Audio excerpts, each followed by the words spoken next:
PM Suryaghar Muft Bijli Yojana. ఇది present మనం energy ట్రాన్సిషన్లో ఉన్నాం.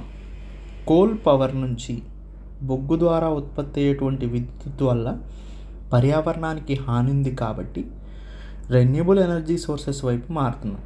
అంటే సౌర విద్యుత్తు, విండ్, పవన విద్యుత్తు ఇలాంటివి అన్నమాట. దాంట్లో భాగంగానే సౌర విద్యుత్, సోలార్ పవర్ని ప్రమోట్ చేసేటువంటి ఒక స్కీమే పిఎం సూర్యఘర్ ముఫ్తీ బిజిలీ యోజన. ముఖ్యంగా దీంట్లో రూఫ్ టాప్ సోలార్ మీద ఎక్కువగా కాన్సన్ట్రేషన్ చేశారు. ఒక హౌస్ ఉన్నప్పుడు ఆ హౌస్ మీదే సోలార్ ప్యానల్స్ని ఏర్పాటు చేసినట్లయితే ఆ హౌస్కి కావలసినటువంటి ఎలక్ట్రిసిటీని అక్కడే జనరేట్ చేసుకోవడంతో పాటు సర్ప్లస్ ఎలక్ట్రిసిటీని గ్రిడ్కి అమ్ముకొని సంపాదించే అవకాశం కూడా కల్పిస్తుందన్నమాట. ఇది new and renewable energy ministry 2024 ఫిబ్రవరిలో దీన్ని లాంచ్ చేసింది. ప్రజెంట్ దీని యొక్క ముఖ్య ఉద్దేశం ఏంటంటే 1 crore హౌస్ హోల్డ్స్కి ఫ్రీ ఎలక్ట్రిసిటీని అందించాలి by installing roof top solar panels. So first statement correct.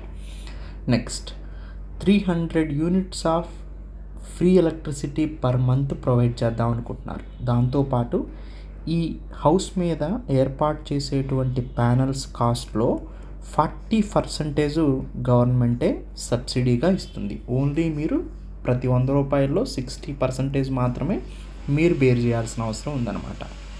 తర్వాత నేషనల్ లెవెల్లో నేషనల్ ప్రోగ్రామ్ ఇంప్లిమెంటేషన్ ఏజెన్సీ ఉంటుంది ఇంప్లిమెంట్ చేయడానికి. దీన్ని స్టేట్ లెవెల్లో స్టేట్ ఇంప్లిమెంటేషన్ ఏజెన్సీ కూడా స్టేట్ లెవెల్లో ఉంటుంది ఇంప్లిమెంట్ చేయడానికి.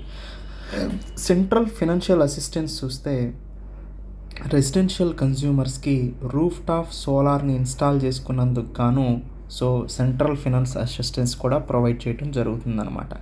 ఏ అయితే విలేజెస్ 5,000 కన్నా ఎక్కువ మంది పాపులేషన్ ఉన్న విలేజెస్ ఉన్నాయో ఆ విలేజెస్కి రెన్యూబుల్ ఎనర్జీ కెపాసిటీ కింద 1 crore రూపీస్ ఫైనాన్షియల్ అసిస్టెన్స్ని కూడా ప్రొవైడ్ చేయడం జరుగుతుంది. ఇది పిఎం సూర్యఘర్ ముఫ్తీ బిజిలీ యోజన.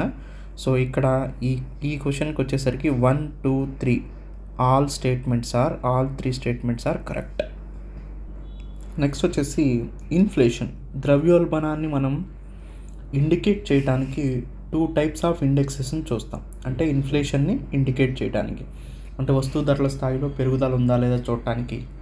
కన్జ్యూమర్ లెవెల్లో కన్జ్యూమర్ ప్రైస్ ఇండెక్స్, అంటే వినియోగదారుడి లెవెల్లో సిపిఐ, అండ్ హోల్సేల్ లెవెల్లో అంటే డబ్ల్యూపిఐ, టోకు ధరల సూచిక అంటారు, హోల్సేల్ ప్రైస్ ఇండెక్స్. ఇది హోల్సేల్ లెవెల్లో చూస్తుంది. ఇది వినియోగదారుని లెవెల్లో కన్జ్యూమర్ లెవెల్లో ఇన్ఫ్లేషన్ ఎలా ఉందో చెప్తుంది అనమాట. అయితే కన్జ్యూమర్ ప్రైస్ ఆఫ్ ఇండెక్స్లో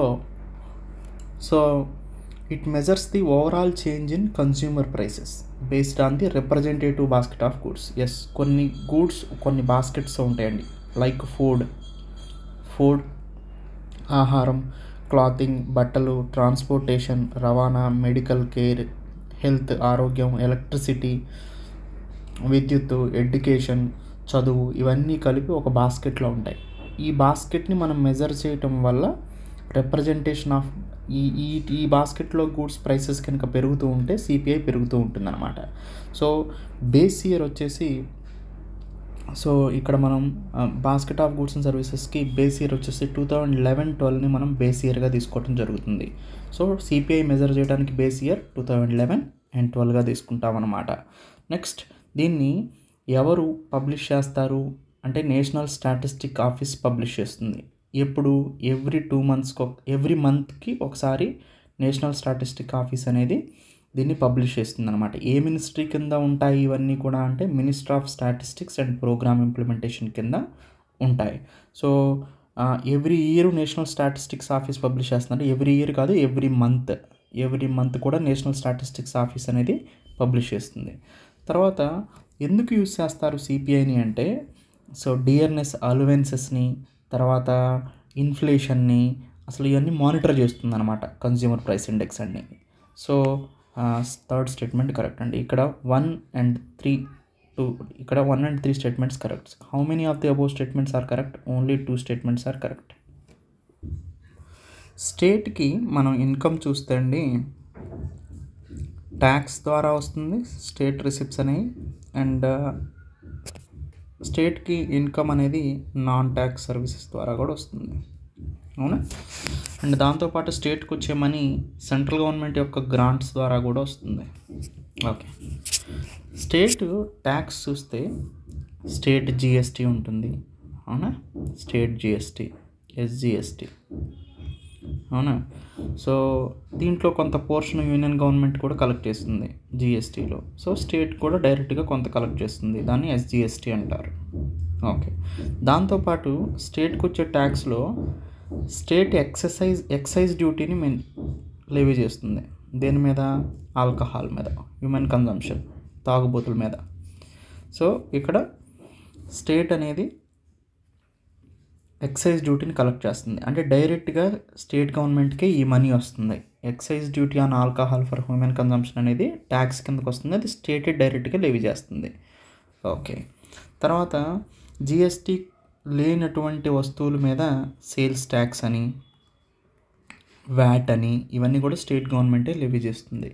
దాంతోపాటు స్టేట్ గవర్నమెంట్కి ట్యాక్స్ ఫామ్లో వచ్చేది vehicle registration tax, entertainment tax, movie tickets మీద వచ్చే ట్యాక్సు, ఇవన్నీ కూడా స్టేట్ గవర్నమెంట్కి వచ్చేటువంటి ట్యాక్స్ ద్వారా వచ్చాయి. ఓకే, తర్వాత స్టేట్ గవర్నమెంట్కి నాన్ ట్యాక్స్ ద్వారా కూడా వస్తాయి. ఏంటి? ఏదైనా న్యాచురల్ రిసోర్సెస్, అక్కడ ఉన్నటువంటి ఖనిజ సంపదని వేలం వేయటం లేదా లీజ్కి ఇవ్వటం ద్వారా లేదా అమ్మటం ద్వారా state government non tax revenue స్టేట్కే డైరెక్ట్గా వస్తుంది. ఇది కూడా స్టేట్ గవర్నమెంటే డైరెక్ట్గా లెవీ చేస్తుంది కాబట్టి. ఓకే, తర్వాత లాటరీస్ని సేల్ చేసినప్పుడు కూడా వచ్చే మనీ కూడా నాన్ ట్యాక్స్ కిందకే వస్తుంది. సో ఇది కూడా స్టేట్ గవర్నమెంట్కి డైరెక్ట్గా వస్తుంది, కేంద్ర ప్రభుత్వం మధ్యలో ఏం ఉండదు. సో అంటే 1, 2, 3 మూడు కూడా స్టేట్ గవర్నమెంట్కి డైరెక్ట్గా వచ్చేటువంటి రెవెన్యూ సోర్సెసే. So all 3 are correct. Indian agriculture గురించి ఈ టాపిక్ మాట్లాడుతుందండి. ఇండియాలో ఉన్నటువంటి అగ్రికల్చర్ ల్యాండ్ అనేది, వ్యవసాయ భూమి అనేది పెద్దగా సైజు ఉన్నటువంటి భూమి చిన్న సైజుగా మారి రైతుల దగ్గరికి వెళ్తుంది. ఇంతకుముందు పెద్దగా ఉండేది. సపోజ్ 1970-71 సైజ్ చూస్తే, సో ల్యాండ్ హోల్డింగ్ సైజ్ అనేది యావరేజ్ సైజ్ వచ్చేసి ఒక్కొక్కరి దగ్గర ఉన్నది 2.3 హెక్టార్స్ అయితే, ఈ 2.3 హెక్టార్స్ అనేది విభజించబడుతుంది అనమాట. అది ఇప్పుడు 2015-16 వచ్చేసరికి 1.08 హెక్టార్స్కి తగ్గిందండి. అంటే యావరేజ్గా ల్యాండ్ హోల్డింగ్ సైజు ఒక్కొక్కరి దగ్గర ఉండే భూమి యావరేజ్గా చూసినప్పుడు 1970-71లో అది 2.3 హెక్టార్స్ ఉంటే ఇప్పుడు 1.08 హెక్టార్స్ మాత్రమే ఉంది. తగ్గుతుంది, అంటే ఫ్రాగ్మెంటెడ్ అయింది అని చెప్పొచ్చు. అంటే ఈ ఫ్రాగ్మెంటేషన్ ఇంక్రీజ్ అవుతూ ఉంది. తర్వాత అగ్రికల్చర్ సెన్సస్ 2015-16లో జరిగిందండి. సో అగ్రికల్చర్ సెన్సస్ 2015-16లో జరిగినప్పుడు అప్పుడు స్మాల్ అండ్ మార్జినల్ ఫార్మర్స్ వచ్చేసి 86.1% ఉన్నారు. అంటే less than 2 hectares of land ఉన్న వాళ్ళే ఈ స్మాల్ అండ్ మార్జినల్ ఫార్మర్స్, వాళ్ళు 86% ఉన్నారు. కానీ రీసెంట్ నీతి ఆయోగ్ డేటా కనుక మనం గమనించినట్టయితే 2022-23, సో యావరేజ్గా ఇండియాలో కల్టివేటెడ్ ల్యాండ్ ఏదైతే ఉందో అది ఇరిగేషన్ కింద ఎంత ల్యాండ్ ఉందంటే 52% మాత్రమే ఉంది. అంటే ఇరిగేషన్ కింద ఉన్నటువంటి కల్టివేటెడ్ ల్యాండ్, నీటిపారుదల ఉన్నటువంటి కల్టివేటెడ్ ల్యాండ్ 52% మాత్రమే, నాట్ 80% అనమాట. So first statement correct, second statement wrong, 1 only correct. Ayushman Bharat mission కన్నా కూడా ముందు రాష్ట్రీయ స్వాస్థ్య బీమా యోజన ఉందండి. ఈ రాష్ట్రీయ స్వాస్థ్య బీమా యోజన ఏంటి అంటే హెల్త్ ఇన్సూరెన్స్ కవరేజ్ స్కీమ్ అనమాట. ఇది ministry of health and family welfare introduce చేసింది ఇండియాలో. సో అయితే దీని కింద smart card based Rashtriya Swasthya బీమా యోజన కార్డ్స్ ఇస్తారు. దీని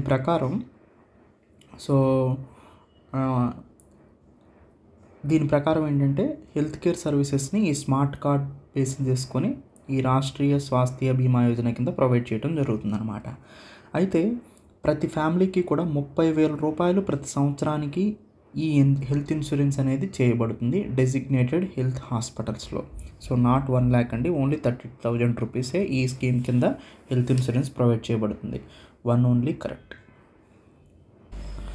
ఫారెన్ ఎక్స్చేంజ్ మేనేజ్మెంట్ యాక్ట్ 1999 ప్రకారం ట్రాన్సాక్షన్స్ని అంటే ఫారెన్తో మనకున్న ట్రాన్సాక్షన్ని 2 అకౌంట్లుగా డివైడ్ చేస్తారండి.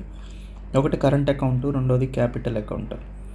క్యాపిటల్ అకౌంట్ అంటే మూలధన అకౌంట్, కరెంట్ అకౌంట్ అంటే ప్రస్తుత కరెంట్ అకౌంట్. కరెంట్ అకౌంట్లోకి ఏమికి వస్తాయండి?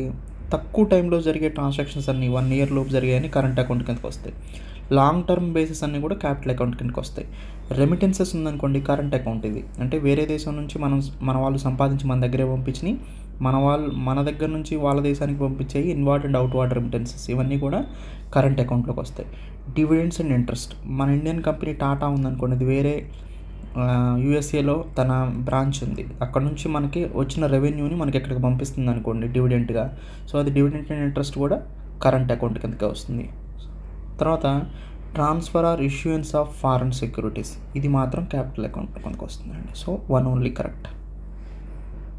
రీసెంట్గా world employment and social outlook 2025 ట్రెండ్స్ని రిలీజ్ చేసింది ఎవరంటే ఇంటర్నేషనల్ లేబర్ ఆర్గనైజేషన్ రిలీజ్ చేసింది world employment and social outlook ట్రెండ్స్ని.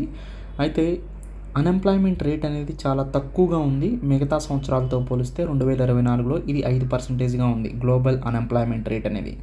దాంతోపాటు ప్రజెంట్ ఆన్గోయింగ్ ఛాలెంజెస్ ఏమున్నాయి గ్లోబల్ ఎకానమీ కంటే? ఎకానమీ రికవరీ అనేది చాలా స్లోగా ఉంది కోవిడ్ తర్వాత. జియోపొలిటికల్ టెన్షన్స్ ఎక్కువగా ఉన్నాయి. ట్రంప్ ఇప్పుడు వచ్చాడు, దాంతోపాటు ఇజ్రాయెల్ పాలస్తీనా కాన్ఫ్లిక్ట్ కానీ, సో దాని తర్వాత రష్యా ఉక్రెయిన్ కాన్ఫ్లిక్ట్ కానీ, ఇవన్నీ జియోపొలిటికల్ టెన్షన్స్ ఎక్కువగా ఉన్నాయి. క్లైమేట్ చేంజ్ ప్రభావం, వాతావరణ మార్పుల ప్రభావం కూడా ఉంది. సోషల్ అన్సర్టనిటీస్ కూడా లేబర్ మార్కెట్ మీద ఎక్కువగా ఉన్నాయి. ఇవన్నిటి గురించి కూడా world employment and social outlook WESO అనేది మాట్లాడింది 2025 ట్రెండ్స్లో. ఇది రిలీజ్ చేసింది ఎవరంటే ఇంటర్నేషనల్ లేబర్ ఆర్గనైజేషన్ రిలీజ్ చేసిందండి. మనకి అసెట్ రీకన్స్ట్రక్షన్ కంపెనీ అనేది ఒక special type of financial institution అండి. సపోజ్ ఒక ఏ అనే పర్సను బ్యాంక్ దగ్గర నుంచి ఒక 1000 కోట్లు తీసుకున్నాడండి. తీసుకొని 90 డేస్ లోపల అతను ప్రిన్సిపల్ కానీ ఇంట్రెస్ట్ కానీ చెల్లించట్లేదు. అలాంటప్పుడు ఈ 1000 కోట్లని ఇచ్చిన లోను, అసెట్ అంటే లోను, నాన్ పర్ఫార్మింగ్గా అంటే పని చేయట్లేదు ఈ లోను అని చెప్తున్నాం. నాన్ పర్ఫార్మింగ్ అసెట్, ఈ లోన్ అనేది పని చేయట్లేదు. అప్పుడు బ్యాంకుకి ఇది బర్డెన్ అవుతుంది అన్నమాట. అదే అగ్రికల్చర్లో తీసుకున్నటువంటి లోన్లు 2 క్రాపింగ్ సీజన్స్ కూడా ఇవ్వకపోతే ప్రిన్సిపల్ కానీ ఇంట్రెస్ట్ కానీ, అప్పుడు అగ్రికల్చర్లో అది NPA అవుతుంది. నార్మల్గా అయితే 90 డేస్, అగ్రికల్చర్కి అయితే 2 క్రాపింగ్ సీజన్స్. సో ఇలా అగ్రికల్చర్కి ఒక నాన్ పర్ఫార్మింగ్ అసెట్ స్టాండర్డ్స్ ఉంటాయన్నమాట. సో ఇలా నాన్ పర్ఫార్మింగ్ అసెట్స్ అనేవి, సో ఈ నాన్ పర్ఫార్మింగ్ అసెట్స్ ఉంటాయి. అయితే ARC అసెట్ రీకన్స్ట్రక్షన్ కంపెనీ ఏం చేస్తుందంటే, ఇది బ్యాంక్ దగ్గర నుంచి ఈ NPAస్ని కొనుక్కుంటుంది, మేము వసూలు చేస్తామని. ఇది వసూలు చేసి కొంత భాగం తను ఉంచుకొని కొంత షేరు, మిగతా భాగాన్ని బ్యాంకుకి సెటిల్ చేస్తుంది అనమాట. అంటే ఒక మీడియేటర్ కంపెనీగా ఇది వ్యవహరిస్తుంది. సో అయితే ఇది కాన్సెప్ట్ అనేది, ARC కాన్సెప్ట్ అనేది నరసింహన్ కమిటీ 1998లో దీన్ని ఇంట్రడ్యూస్ చేయడం జరిగిందనమాట. దాంతో securitisation and reconstruction of financial act and enforcement of security interest act SARFAESI act 2002లో వచ్చింది. ఓకే, తర్వాత అసెట్ రీకన్స్ట్రక్షన్ కంపెనీ అనేది 2013లో ఏర్పాటు చేయడం జరిగిందండి. అసెట్ రీకన్స్ట్రక్షన్ కంపెనీ అనేది కంపెనీస్ యాక్ట్ 2013 కింద రిజిస్టర్ చేయబడింది. సో దాంతోపాటు reserve bank of India under section 3 of the SARFAESI act 2002 కూడా రిజర్వ్ బ్యాంక్ ఆఫ్ ఇండియా కింద ఏర్పాటు చేయడం జరిగిందనమాట. సో ఎనీవే, అసెట్ రీకన్స్ట్రక్షన్ కంపెనీకి సంబంధించి బ్యాడ్ లోన్స్ని ఇది రికవరీ చేస్తుంది. తర్వాత నరసింహన్ కమిటీ 1998లో ఈ అసెట్ రీకన్స్ట్రక్షన్ కంపెనీ కాన్సెప్ట్ని ఇంట్రడ్యూస్ చేసింది. సర్ఫేసాయి యాక్ట్ 2002 అనేది దీని కిందే ఈ అసెట్ రీకన్స్ట్రక్షన్ కంపెనీ అనేది ఆపరేట్ చేస్తూ ఉంటుంది. దాంతోపాటు రిజర్వ్ బ్యాంక్ ఆఫ్ ఇండియా గైడ్లైన్స్ని ఫాలో అవుతూ ఉంటుంది. All 3 statements are correct. ఇక్కడ కొన్ని ఇంపార్టెంట్ స్కీమ్స్ ఇచ్చారు ఉమెన్ గురించి. మిషన్ శక్తి అనేది ఉమెన్ సేఫ్టీ అండ్ ఎంపవర్మెంట్కి సంబంధించిందండి. అంటే మహిళల యొక్క రక్షణ మరియు వాళ్ళ సాధికారతకి సంబంధించింది. దీన్ని 15th ఫినాన్స్ కమిషన్ పీరియడ్ అంటే 2021 నుంచి 26 మధ్యలో అమలు పరచాలి. ఓకే, నెక్స్ట్ మిషన్ శక్తిలో 2 సబ్ స్కీమ్స్ ఉన్నాయండి. ఒకటి సంబల్, రెండోది సమర్థ్య. సంబల్ అంటే ఉమెన్ యొక్క సేఫ్టీ సెక్యూరిటీకి సంబంధించిన స్కీమ్స్. అది 1 స్టాప్ సెంటర్స్ కానీ, ఉమెన్ హెల్ప్ లైన్ కానీ, తర్వాత బేటీ బచావో బేటీ పడావో కానీ, నారీ అదాలత్స్ కానీ, ఇవన్నీ కూడా సంబల్ అంటే సేఫ్టీ అండ్ సెక్యూరిటీ. సమర్థ్య అంటే ఉమెన్ ఎంపవర్మెంట్కి సంబంధించింది. Like relief and rehabilitation homes కానీ, అకామిడేషన్ ఫర్ వర్కింగ్ ఉమెన్స్ కానీ, ఇవన్నీ అనమాట. సో సంబల్ అనేది ఏంటి, ఇది ఉమెన్ ఎంపవర్మెంట్కి, ముఖ్యంగా ఉమెన్ ఎంపవర్మెంట్కి సంబంధించింది. సో ఇది through safe accommodation for working women. ఇది సంబల్ అనేది దేనికోసం అండి, సేఫ్టీ అండ్ సెక్యూరిటీకి సంబంధించింది, ఎంపవర్మెంట్కి కాదు. సమర్థ్య అనేది ఎంపవర్మెంట్కి, సంబల్ అనేది సేఫ్టీ అండ్ సెక్యూరిటీకి. ఓకే, ద ప్రధానమంత్రి మాతృత్వ వందన యోజన. సో ఇది సెకండ్ చైల్డ్కి కూడా ఎక్స్టెండ్ చేశారండి, సెకండ్ చైల్డ్ గర్ల్ అయితే. ప్రధానమంత్రి మాతృత్వ వందన యోజన కింద మనకి 6,000 రూపాయలు ప్రొవైడ్ చేయడం జరుగుతుందన్నమాట. సో మెటర్నల్ హెల్త్ని ప్రమోట్ చేయడం కోసం. So third statement correct. Sankalp అనేది ఏంటంటే hub for empowerment of women operates at the district level to provide access to central government and state government స్కీమ్స్ని ఉమెన్స్కి అందించడం కోసం తీసుకొచ్చింది సంకల్ప్ అనే స్కీమ్ అండి. So fourth statement correct. 1, 3 and 4 correct. ప్లాంట్కి ఎప్పుడైనా కానీ నైట్రోజన్ అనేది మోస్ట్ ఇంపార్టెంట్ అండి. నైట్రోజన్ని బ్యాక్టీరియా ద్వారా ఫిక్సేషన్ జరుగుతుంది. సో నైట్రోజన్ యూజ్ ఎఫిషియన్సీ కనుక పూర్గా ఉంది అంటే దాని అర్థం ఏంటంటే, సో ఆ ప్రొడక్టివిటీ అనేది తక్కువగా ఉందని అర్థం. సో నైట్రోజన్ యూజ్ ఎఫిషియన్సీని ఎట్లా మనం మెజర్ చేయొచ్చు ఇన్ కాంటెక్స్ట్ ఆఫ్ అగ్రికల్చర్ అంటే, it is the ratio of crop yield to the nitrogen absorbed from the soil, ఇట్లా చెప్పచ్చు. So D option. Mahatma Gandhi national rural employment guarantee act, ఇది 2005లో తీసుకొచ్చారండి, పనికి ఆహార పథకం. దీని ప్రకారం రైట్ టు వర్క్ని ఇది ప్రొవైడ్ చేసిందండి. అంటే గవర్నమెంట్ బాధ్యత ఎంప్లాయ్మెంట్ ఆపర్చునిటీస్ని ప్రొవైడ్ చేయటం, పౌరుడిగా దానికి ఒక హక్కు. ఇది right to work, article 21 of the Indian constitution. Okay, అయితే MNREGA Mahatma Gandhi national rural employment act launch చేసినప్పుడు ఇది minister of rural development launch చేసింది.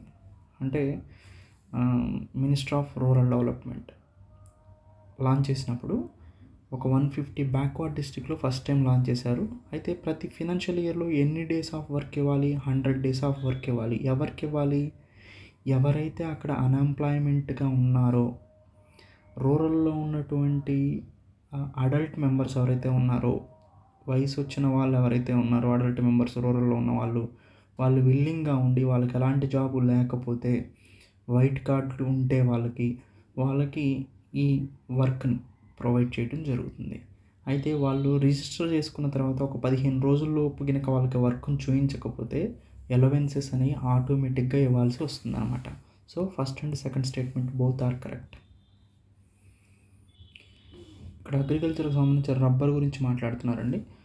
న్యాచురల్ రబ్బర్లో ముఖ్యంగా CIS1 and 4 polyisoprene and non isoprene components ఉంటాయి. ఎస్, వాల్కనైజేషన్ అంటే ఇక్కడ ఏంటంటే ఇది ఒక కెమికల్ ప్రాసెస్ అండి. రబ్బర్ని స్ట్రెంథెన్ చేయడం కోసం సల్ఫర్తో కలిపి హీట్ చేస్తారన్నమాట, అదర్ కెమికల్స్తో కలిపి. సో అప్పుడు క్రాస్ లింక్స్ ఏర్పడతాయి రబ్బర్ మాలిక్యూల్స్కి అండ్ అదర్ మాలిక్యూల్స్కి. సో ఇది రబ్బర్ యొక్క ఫిజికల్ ప్రాపర్టీస్ని ఇంప్రూవ్ చేస్తుంది అనమాట. So vulcanisation is the chemical process that strengthen the rubber by heating with sulphur. So 1 and 2 both 1 and 2 statements are correct. Foreign exchange management act 1999, ఇది external ట్రేడ్ని, పేమెంట్ని, తర్వాత ఇండియా యొక్క ఫారెన్ ఎక్స్చేంజ్ మార్కెట్ని regulate చేసేదన్నమాట foreign exchange management act అనేది. తర్వాత directorate of enforcement అనేది foreign exchange management act of 1999 and the prevention of money laundering act 2002.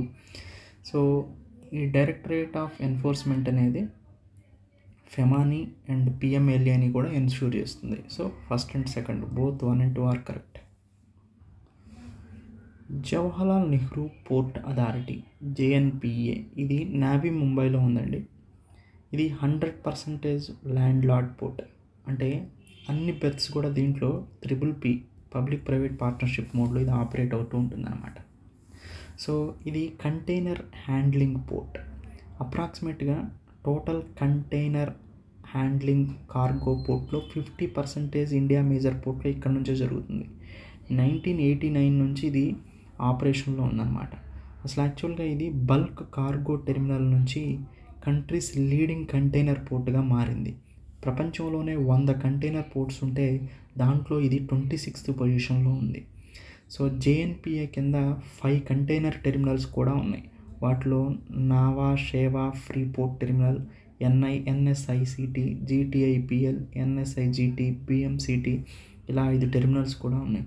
దాంతోపాటు దీనికి ఎడిషనల్గా వధవన్ దగ్గర ఒక శాటిలైట్ పోర్ట్ను కూడా డెవలప్ చేయడం జరుగుతుంది. సో మొత్తానికి first 100% landlord major port, bulk cargo terminal నుంచి కంట్రీస్ లీడింగ్ కంటైనర్ పోర్టుగా, అండ్ శాటిలైట్ పోర్టు వధవన్తో నిర్మిస్తున్నారు. సో ఇవన్నీ కూడా దేనికి సంబంధించింది అంటే జవహర్లాల్ నెహ్రూ పోర్ట్ అథారిటీకి సంబంధించినవి. ఇండియాలో ఉన్నటువంటి ముఖ్యమైనటువంటి స్టేట్స్ యొక్క ఫిజికల్ హెల్త్ ఎలా ఉంది అంటే వాళ్ళ యొక్క ఆర్థిక పరమైనటువంటి ఆరోగ్యం ఎలా ఉంది అని చూడటం కోసం నీతి ఆయోగ్ ఒక ఇండెక్స్ని రిలీజ్ చేసిందండి. అదే ఫిజికల్ హెల్త్ ఇండెక్స్. దాదాపుగా 18 మేజర్ స్టేట్స్కి ఈ ఇండెక్స్ అనేది రిలీజ్ చేయడం జరిగిందనమాట. వీటిని 5 కీ సబ్ ఇండిసెస్ని బేస్ చేసుకొని రిలీజ్ చేస్తుంది. వాటిలో quality of expenditure, revenue mobilisation, physical procedure, debt index, debt sustainability వీటన్నిటిని తీసుకొని కొన్ని స్టేట్స్కి ర్యాంక్స్ ప్రొవైడ్ చేయడం జరిగిందనమాట వాటి యొక్క ఫిజికల్ స్ట్రెంత్ని బేస్ చేసుకుని. So anyway physical health index అని రిలీజ్ చేసింది ఎవరు? నీతి ఆయోగ్. ఎన్ని స్టేట్స్కి రిలీజ్ చేసింది? 18 స్టేట్స్కి. అసలు ఏంటిది అంటే స్టేట్స్ యొక్క ఫిజికల్ హెల్త్ గురించి ఇది మాట్లాడుతుంది, ఆర్థికంగా అవి ఎలా ఉన్నాయో చెప్తుంది.